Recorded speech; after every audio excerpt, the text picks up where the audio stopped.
যুক্তরাজ্যের লন্ডনে সাবেক প্রধানমন্ত্রী শেখ হাসিনার ভার্চুয়াল সমাবেশের দর্শক সারিতে ক্ষমতাচ্যুত আওয়ামী লীগের কয়েকজন মন্ত্রী, প্রতিমন্ত্রী, সংসদ সদস্যকে দেখা গেছে। সেখানে সাবেক এক মন্ত্রিপরিষদ সচিবকেও দেখা গেছে।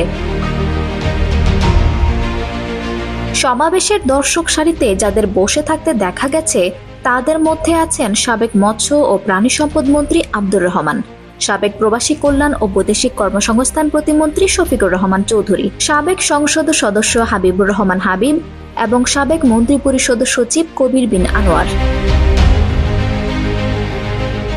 গতকাল পূর্ব লন্ডনের ইমপ্রেশন ভেন্যু হলে যুক্তরাজ্য আওয়ামী লীগের আয়োজনে শেখ হাসিনার ভার্চুয়াল সমাবেশ হয়।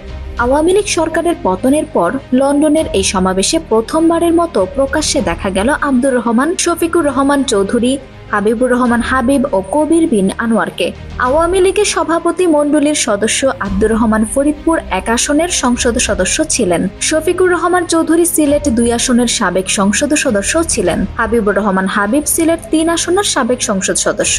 জনপ্রশাসনের প্রভাবশালী কর্মকর্তা হিসেবে পরিচিত ছিলেন কবির বিন আনোয়ার। গত বছরের জানুয়ারিতে তিনি মন্ত্রিপরিষদ সচিবের পদ থেকে অবসরে যান। চলতি বছরের জানুয়ারিতে তিনি আনুষ্ঠানিকভাবে আওয়ামী লীগে যোগ দেন।